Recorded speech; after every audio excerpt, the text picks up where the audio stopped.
Muy buenas tardes, de nuevo con ustedes en un programa más de alto voltaje de los días miércoles del 89.1 Cadena Radial Costarricense, que pueden ver en nuestro canal también de YouTube. Mimi Prado les habla y me acompaña Fausto Amador Arrieta, nuestro analista. Nuestro programa de hoy es sobre la India. Van a ser dos programas de la India. La India los amerita. Ese inesperado coloso geopolítico que decidirá el cambio de la época. Es el nombre del programa. Esta India inmensa, con sus más de 1.426 y tantos millones de habitantes, con su complejidad cultural, étnica, religiosa, formada en el crisol de sus raíces, con los aportes violentos, algunos, la mayoría, y otros culturales importantes del Imperio Mogol por más de 300 años y posteriormente del Imperio Británico. A inicios del siglo XX, la India comienza su lucha por definir qué es ser India, qué es ser indio, crear un imaginario colectivo y enfrentar al Imperio Británico. Chocan dos visiones, la de Gandhi, Nehru y el Partido del Congreso, estos posteriores, que veían la necesidad de construir desde la diversidad, pero se enfrentan fuertemente a el otro grupo que quiere construir nación a partir de la religión hindú. Como sabemos, gana la unidad en la diversidad. La Constitución de 1950, siendo presidente Nehru, y que gobierna la India bajo la dinastía Nehru-Gandhi por décadas. La India nace a la vida independiente con un parto doloroso, 1 millón de muertos, 12 millones de desplazados, la partición de su territorio y la creación de Pakistán como Estado musulmán, la muerte de su líder asesinado Gandhi.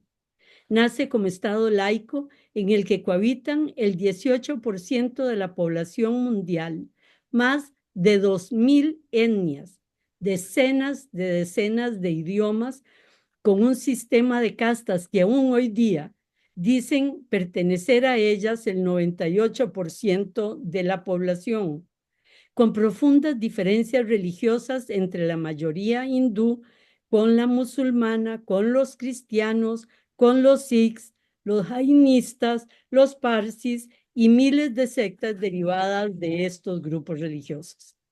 Este enorme país que se ha convertido en la quinta economía del mundo, pero que actualmente es la de mayor crecimiento, que ha enviado una nave al lado oscuro de la luna, que tiene el segundo ejército más grande y 172 ojivas nucleares, que ha sacado de la pobreza 410 millones de habitantes y además casi ha eliminado el analfabetismo y graduado enormes generaciones de ingenieros, científicos, matemáticos. Este enorme país busca un destino de jerarquía mundial.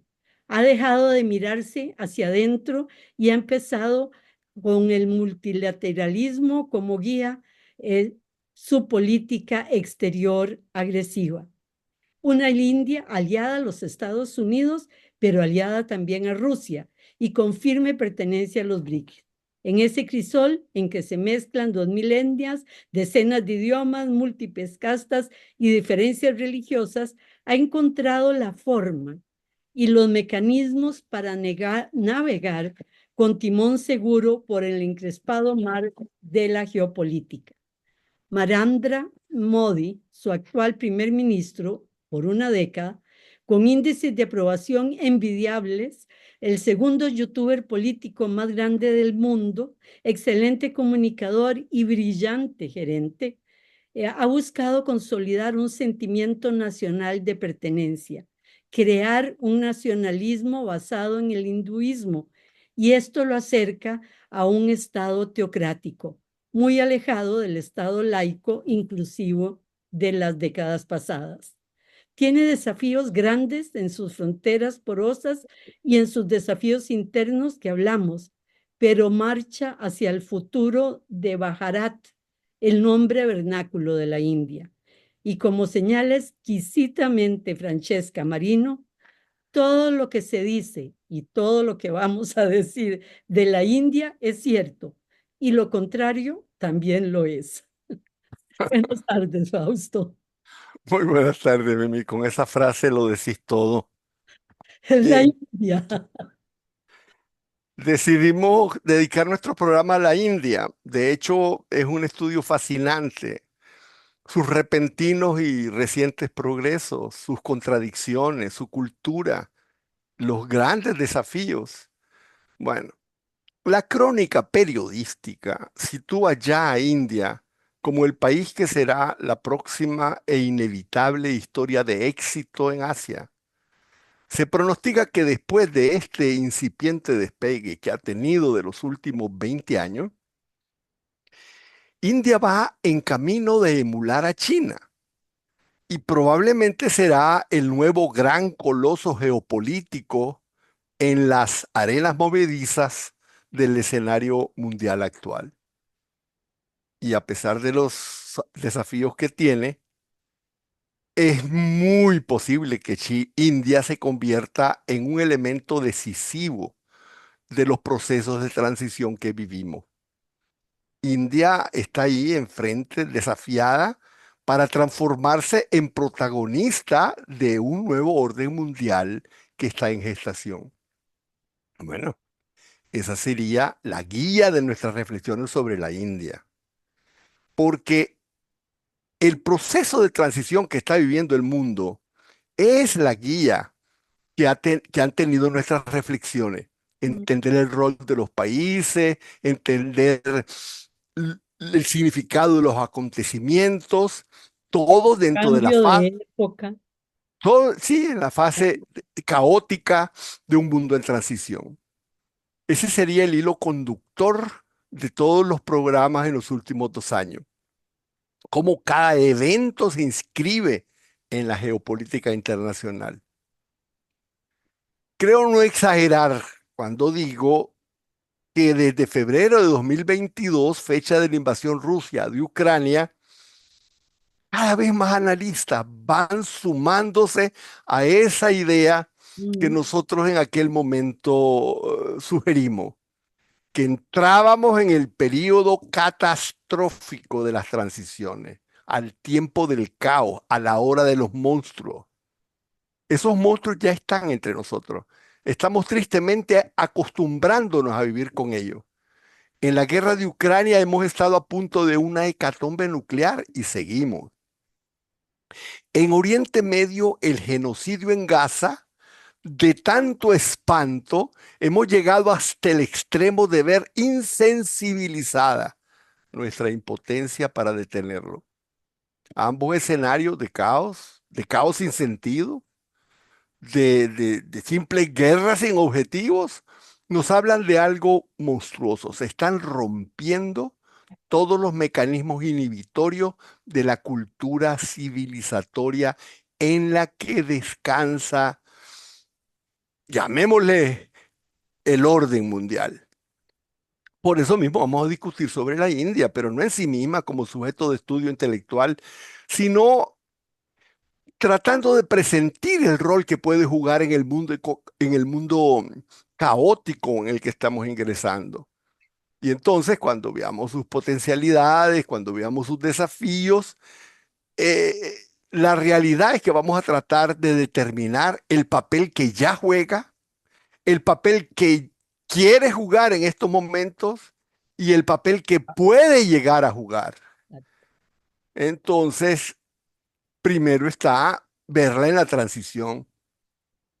Y hay tres momentos transitorios. Primero está la transición de la hegemonía unipolar norteamericana hacia un mundo multipolar. Los Estados Unidos se plantean como la más importante línea de defensa de su hegemonía, la contención y abatimiento de China. En su momento decisivo, esa transición se va a jugar en Asia. Ahí está India. Y las fuerzas contradictorias de la geopolítica mundial la atraen y la empujan en sentidos opuestos. Su participación protagonista de los BRICS, como vos decías, al lado de China, la sitúan desde su misma concepción como uno de los países potenciadores del sur global, vanguardia de la apertura de un nuevo orden. Pero India también se ha sumado a la alianza Quad que Estados Unidos ha montado contra China desde 2007, en un momento precisamente de resquemoje fronterizos entre India y China. Ahí están India, Australia y Japón, al lado del hegemón, con el objetivo de enfrentar a China en la región del Asia-Pacífico. Y entonces la alianza Quad, de hecho, porque Japón ya estaba con los Estados Unidos, Australia, pues no lo También, digamos. En también. realidad, en realidad la Alianza Quad nació como instrumento para cortejar a la India, ofreciéndole apoyo en sus disputas territoriales con China. Bueno, esa es una de las transiciones en las que está sumida India, la de la hegemonía mundial. Existe otra transición. Es el paso de un mundo de comercio globalizado, incondicional, no ideológico y no alineado. Esa es la globalización que nosotros conocemos, donde los factores que determinan a dónde van las inversiones y cómo se mueve el comercio son la competitividad y la productividad de los países. Eso se está transformando en un comercio e inversión políticamente condicionado. Ahora, todo eso se mueve bajo el signo de afinidades ideológicas, alianzas militares, sanciones internacionales, adhesión a grupos en contienda, y ahí también está India, donde sus principales socios comerciales son Estados Unidos y China. Uno es donde más vende, Y la otro, otra es donde más compra. Ya India se vio bajo las presiones de sumarse a las sanciones decretadas por los Estados Unidos contra Rusia en la guerra de Ucrania. No las aceptó. Y Estados Unidos ah, comprendió la delicada situación en la que quedaba. No se atrevió a exigir que la India se sumara, porque eso habría arriesgado que se fortaleciera aún más el eje Rusia-China, que ya estúpidamente había ya, consolidado con la guerra de Ucrania. Pero ese predicamento volverá. Esa es otra transición a la que se enfrentará la India. Por último, existe la transición entre un mundo básicamente estable y pacífico y uno cargado de incertidumbres, no una incertidumbre, incertidumbres bélicas que amenazan desencadenarse en todos los escenarios. Y bueno, de todos los escenarios caóticos arrastrados por las guerras impulsadas por un imperio debilitado, Asia-Pacífico será el escenario más grave de todos. Y ahí la India estará bajo los más grandes desafíos existenciales de su historia. Bueno, la humanidad va a estar ahí. Bajo esa óptica vamos a estudiar las condiciones históricas, políticas, socioeconómicas y geoestratégicas de la India. La India es un país cuya cultura milenaria, extensión territorial, inmensa población y reciente desarrollo económico se emparentan con la también milenaria cultura china de semejantes dimensiones, dinamismo y reciente desarrollo.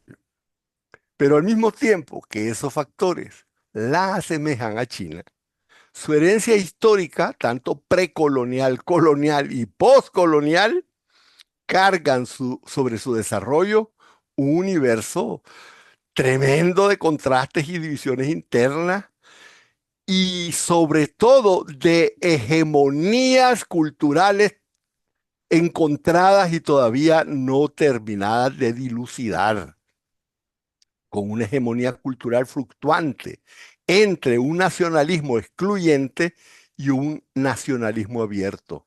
Todo eso en marcadísimo contraste con China, que tiene todos esos elementos totalmente resueltos, además de otros.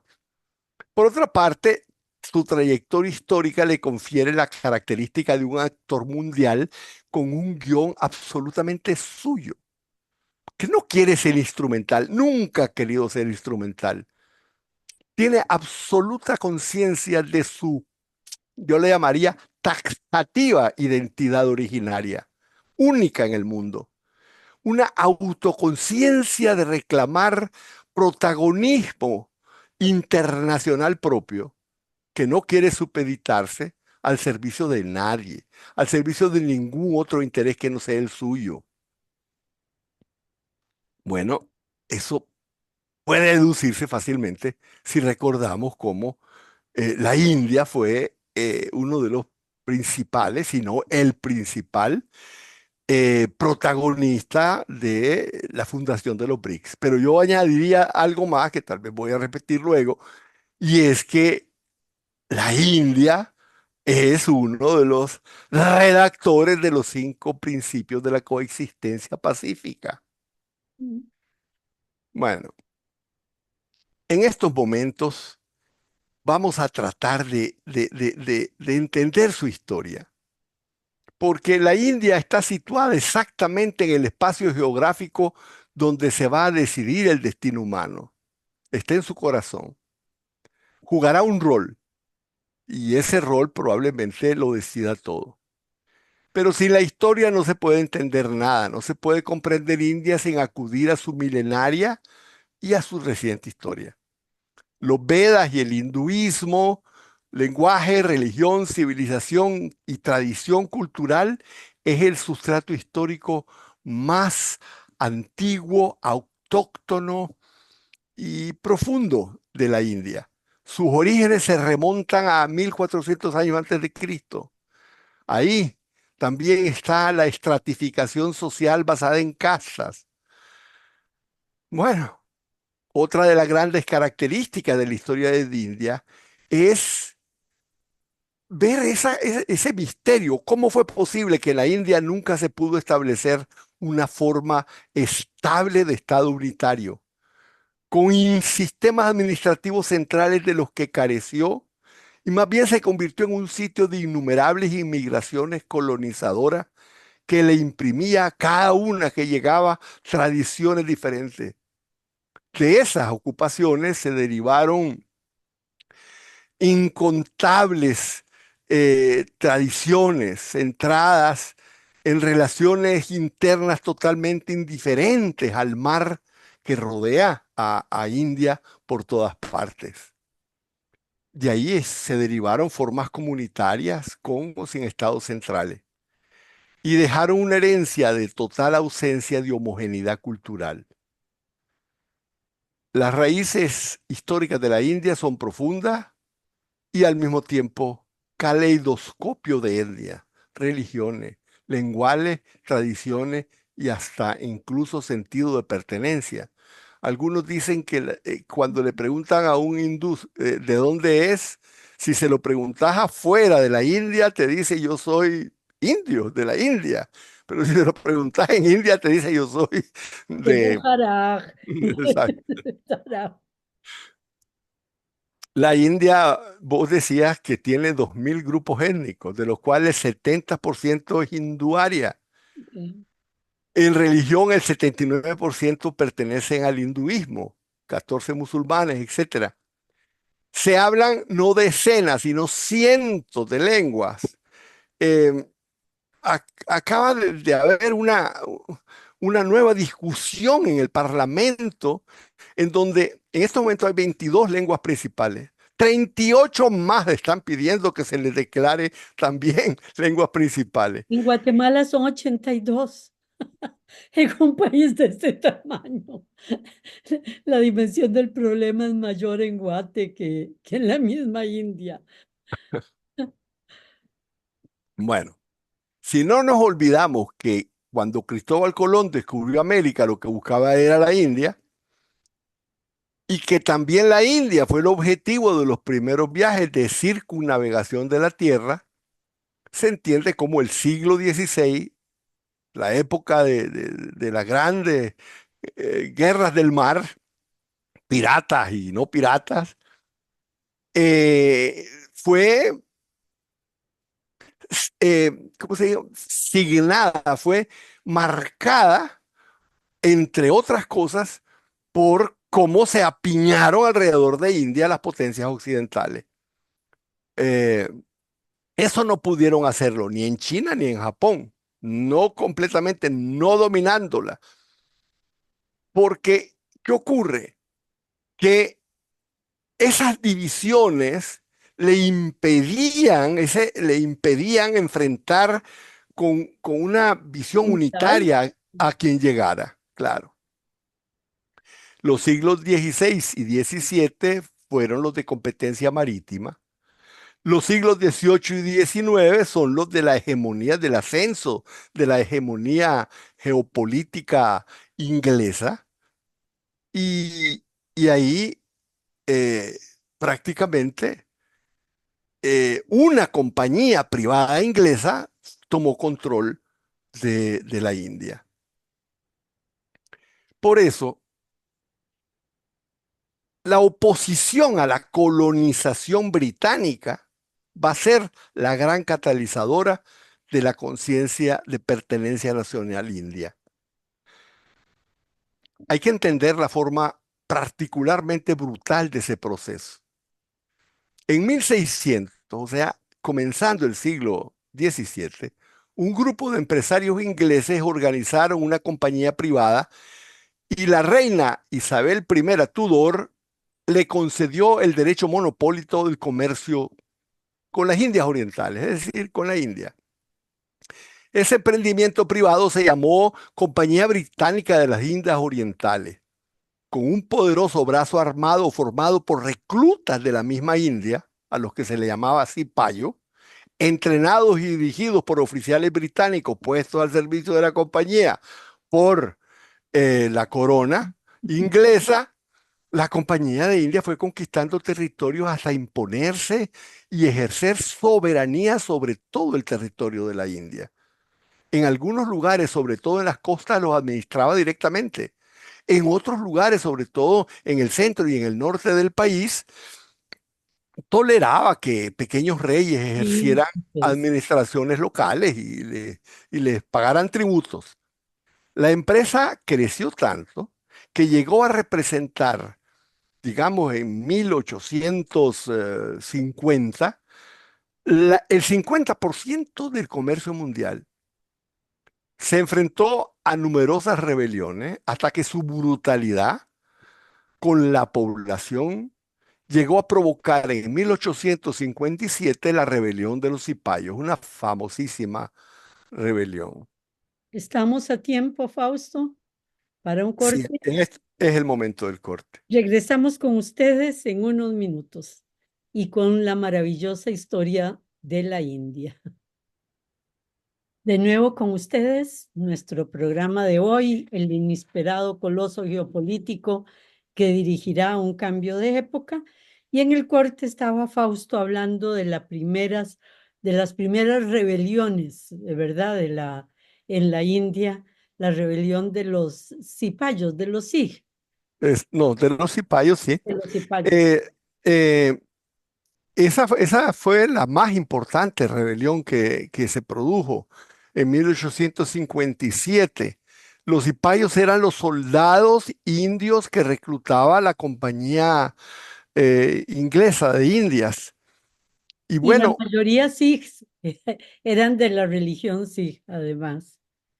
eh, sí, eh, entre ellos había crecido en su oposición a los ingleses un primer sentido de identidad nacional y se puede considerar que esa rebelión fue probablemente, muchos la llaman, la primera guerra de independencia de India.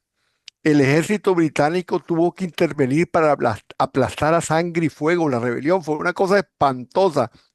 Existen cuadros en donde un centenar de cañones a lo largo están puestos y amarran de espalda a los cipayos y les tiran el cañonazo así frente al cuerpo amarrado junto a la boca del cañón. Una cosa espantosa. Bueno, Después de aplastar a los alzados, Inglaterra suprimió la compañía y asumió directamente la administración de la India. Y así nació propiamente el Raj británico. Pero contanos por qué, además, algunas de las barbaridades, vos me mandaste hace poco un artículo sobre eso, o sea, 400 millones de indios murieron durante esa colonia inglesa y ese manejo de las Indias. Sí, lo que pasa es que hay que distinguir dos momentos. Por supuesto que murieron millones, pero no se han podido contabilizar. Pero en cambio, a partir de que el Raj británico llegó a la India, es en ese momento cuando eliminan a la compañía y asume la colonización, cuando se produce la gigantesca barbarie. Entre el inicio del Raj británico, la colonia propiamente dicha, y la Primera Guerra Mundial, esa colonización significó más de 160 millones de muertos de hambre, ya no de las represiones. Inglaterra suprimió en las zonas más fértiles el cultivo de alimentos y lo sustituyó con productos comerciales como el algodón.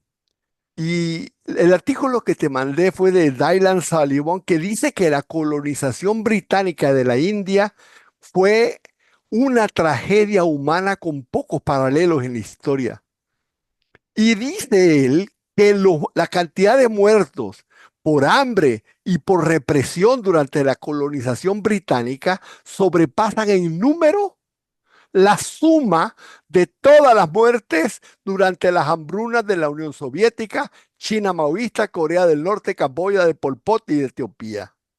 Ok, es inimaginable. Y Fausto, una cosa que ya también es el colmo de la perversidad. Yo anoche decía la pérfida Albión que la señala, y es cómo a través de los impuestos que obligaban a pagar a los indios, con la plata de los impuestos pagaban las cosas que iban a transportar, exportar a Inglaterra. O sea, no les costaba un cinco, simplemente expoliaban a la gente por doble lado, ¿verdad? Es- Hasta el barco lo pagaban. Bueno, eh, a finales del siglo XIX, en ese contexto nace el nacionalismo de la India. Un grupo de la élite intelectual criados en círculos tradicionales, pero educados, la mayor parte de ellos incluso en la misma Inglaterra, en el pensamiento moderno europeo, incluso Mahatma Gandhi. claro, es Empezaron a movilizarse y a exigir poco a poco cierto grado de emancipación. En 1885 crearon una agrupación civil, una agrupación social, llamémosle una ONG, que se convirtió en partido político, en fin, se llamaba Congreso Nacional Indio.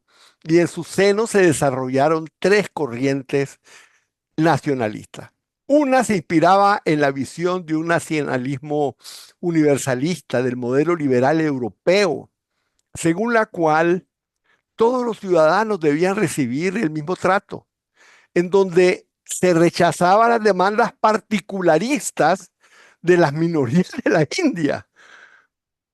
Esos líderes, o sea, prácticamente se decía que para hacer la India había que tener una unidad, todos debían ser iguales y no se como en podían, Occidente, o sea, ser todos blancos, ¿verdad? Y entonces así creas una nación. todos Es un españoles, concepto, castellanos. exacto, es un concepto occidental europeo de cómo desarrollar una nación. Esos líderes pertenecían a la élite anglofona. La familia Nerú va a ser la que va a formar el liderazgo de esta corriente. El abuelo o el padre del que fue después Nerú está en esa formación. Se van a llamar desde entonces los nerubistas. Al mismo tiempo se formó otro tipo de nacionalismo, el hindutva, que significa hinduismo, que creían que la nación india debía ser concebida fundamentalmente bajo la hegemonía política de la etnia y religión hindú y que el resto de las etnias debían someterse. Esta corriente va a ser conocida como los talaquitas, por el nombre de su líder de apellido Tilak. Los hindúes eran y siguen siendo más del 70% de la población de la India y pretendían prevalecer sobre el resto. Entre esas dos tendencias extremas, nacionalistas, universalistas, europeizantes y nacionalistas hinduistas excluyentes, se situó la figura formidable de Mahatma Gandhi como una síntesis humanista y sincretista entre nerubistas y talaquistas. Veamos cómo se unen y se diferencian, cómo el pensamiento de Gandhi va a diferenciarse de ambos y va a, a retomar a ambos, que eso es lo más genial que pudo haber hecho.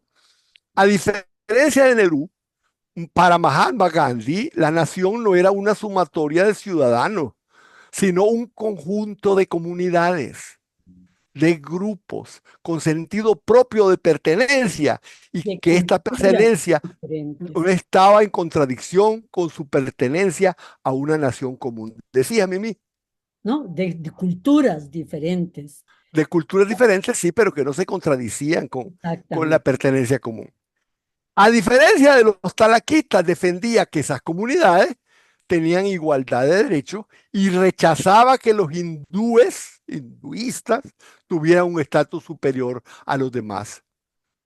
Gandhi era hindú y como hindú también defendía ciertas tradiciones hinduistas. Incluso defendía el sistema de castas, pero estaba contra la abolición de la categoría de intocable y decía que las castas inferiores debían ser ayudadas, influenciadas para que desaparecieran. Para él el concepto de casta era simplemente una forma de diferenciación social que él entendía como parte de la tradición india. Durante mucho tiempo esas tres escuelas de pensamiento coexistieron en el seno del Congreso, pero el ejemplo de vida, la complejidad del pensamiento de Gandhi, la fantástica invención de la resistencia pacífica, de la desobediencia civil, Del terminó fuego creando de una. las marchas, o sea, esa marcha de la sal, ¿verdad? Que crea un movimiento nacional alrededor de su eliminación de toda occidentalidad en sí mismo, habiendo estudiado y siendo graduado en Cambridge también, creo, sí. Sí, Eh, sí, sí, era abogado. Era abogado de Cambridge y elimina los trajes y todo y pasa a ser, ¿verdad? Sí, es No una. de la casta brahmana, sino de la mayor sencillez de la cultura hindú. Sí, hay que entender, sin embargo, que el concepto de casta no se, aunque va relacionado, no se confunde con el concepto de riqueza y de pobreza. Sino, Son conceptos que son y de diferentes. género, y esos son conceptos. Todo eso hizo que cuando llegó la Primera Guerra Mundial, el pensamiento de Gandhi ya era dominante. Las tres escuelas de pensamiento se unieron contra el poder colonial británico como su principal enemigo y bueno, y estuvieron prácticamente vinculadas con diferencias de cómo enfrentar a Inglaterra, unos por la lucha armada, otros de una forma diferente. Bueno, el 15 de agosto de 1947, después de la Segunda Guerra Mundial, llegó la independencia y la independencia fue una mera transferencia de poder británico hacia la India. Fue una transferencia negociada y acordada con el Partido del Congreso. Y en ese mismo acto se instauró una asamblea constituyente y entonces ahí comenzó de nuevo, arrancó de nuevo la discusión entre las tres escuelas de pensamiento. Pero en medio del proceso constituyente fue asesinado Gandhi por un nacionalista hindú. Y este asesinato desprestigió totalmente la corriente hinduista. El, el dirigente en el Congreso de la corriente Padel, de la corriente hinduista, se sumó, hizo un pacto con Nehru y dijo, si conservamos el concepto, unámonos bajo el concepto sincrético sintético de Gandhi. y designaron a un tercero que redactara la Constitución, aunando las dos visiones. Pero eso, quien realmente se benefició fue el propio Nerú. Y surgió la Constitución ejemplar que combinaba liberalismo con dimensión democrática, laica, federal, parlamentaria, y parlamentaria a lo inglés, ¿verdad? Prácticamente es muy parecido. Eh, Como había un, organización política, ¿verdad? Y como jefaturas, etcétera, seguían mucho el modelo de administración inglés, que además es muy bueno, ¿verdad? Pero ahí eso es parte de lo que veremos después ser visto como pecados, ¿verdad? De origen. bueno, las influencias de Gandhi estaban en el reconocimiento de las religiones en la esfera pública, aboliendo la casta de los intocables desde entonces, creando la sistematización por primera vez en la historia de formas de discriminación positiva. Después se va a hacer famoso, pero allá arrancó otorgando espacios obligatorios, preferenciales, según la proporción de la población eh, Cada una de los que sectores. tenía una casta, claro, para que según esa proporción poblacional tuvieran puestos en la administración pública, en el acceso a servicios públicos, en las matrículas educativas y en los puestos de elección popular desde entonces. Eso es una revolución política, ¿verdad? En una época en que no se hablaba de discriminación positiva, pero menos se le daba poder a los desclasados, los económicamente marginados, ¿verdad? Los que por siglos habían sido señalados como castas que no podían acceder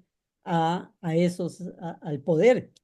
No, a nada. Educativa. Se le llamaban los intocables, No, pero es que además no solo a los intocables les dio esa discriminación positiva, sino a todas las clases bajas, ¿verdad? a todas las casas, ¿eh? Las castas bajas. Eso le dio a la Constitución de la India un carácter sincretista extraordinario. Pero en algún momento se encontró con que la colonización inglesa había dejado a la India con fronteras internas espantosas, en donde en cada administración había metido dos, tres diferentes religiones, etnias, idiomas para que se pelearan entre ellos y entonces más fácilmente tener controlada toda India. Por aquello, divide y vencerás, lema Sí, de los espacios que no tenían control total. de todo. Prácticamente hizo una amalgama tremenda, un caleidoscopio espantoso. Y en 1956 se tuvo que enfrentar a una decisión extrañísima, crear estados sobre base étnico-religiosa. Eso es, es bastante, bastante fuerte, ¿verdad? De forma que se comenzaron a ver, creo que eran 22, después fueron más, estados sobre base étnica. Ahora, la independencia de la India se da en pleno periodo de la Guerra Fría y la gran sabiduría de entonces de Nehru y de el Partido del Congreso fue liderar un movimiento de países que asumieran no tomar bando en la Guerra Fría, sino construir junto con Sukarno de Indonesia y Nasser, Abdul Nasser de Egipto, el movimiento de los países no alineados. Y por otro lado, lo había dicho, Nehru se reunió con Chou Enlai y estableció Nehru acuerdos sobre las fronteras que artificialmente después han habido una serie de encuentros provocados precisamente por el nacionalismo hinduista excluyente. Pero en esa época se unió con Chou Enlai y formularon los 5 famosos principios de coexistencia pacífica entre países de diferentes culturas, valores o ideologías políticas. Y luego, desde el punto de vista más general, aunque India era un país que asumió el modelo soviético de desarrollo, propugnaba la tercera vía y se mantuvo como un país capitalista. Pero estaba ahí, entre ni comunista ni capitalista. Y esa mezcla no la supo manejar muy bien. Bueno, en la India, propiamente hablando, desde el punto de vista político, el Partido del Congreso va a regir de forma indisputada los destinos durante 40 años hasta 1990. Pero su verdadera hegemonía, llamémosle europeizante, va a llegar hasta 1969. En ese momento, desde el 69 hasta el, o sea, 70, son 20 años que pasa en crisis, hasta el 90. La India entra en un periodo de crisis de hegemonía política, depresión económica, turbulencia, hambruna. En ese año, la lucha interna llega a su apogeo y los tradicionalistas hindúes se van del Congreso, lo rompen y forman su propio partido. En 1971, 2 años después, Indira Gandhi, hija de Nehru, gana las elecciones con mayoría aplastante, obviamente. El nuevo partido hindú apenas nacía, pero pronto se vio en medio de múltiples levantamientos locales, especialmente de la minoría Sikh. En 1975 suspendió las garantías constitucionales, declaró al país en estado de emergencia y ella se volvió durante ese tiempo una especie de dictadora. Un Y periodo reprimió fuertemente a los hijos, ¿verdad? terriblemente, fue un periodo de considerables masacres, atrocidades. En ese periodo, Indira Gandhi asumió para combatir la pobreza que debían haber menos pobres.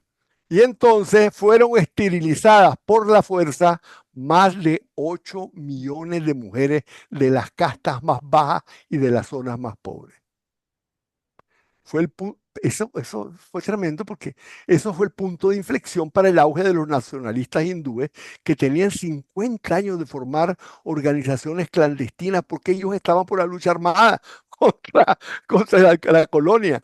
Y en esa ocasión se unieron y formaron el Partido del Pueblo y Indira cayó en un tal grado de desprestigio y hubo gigantescos escándalos de corrupción que perdió las elecciones. Y entonces el naciente Partido del Pueblo Hindú ganó las elecciones y gobernó el país, pero muy brevemente, no tenían la más mínima tradición administrativa, fue un desastre administrativo y duró creo que 2, 3 años.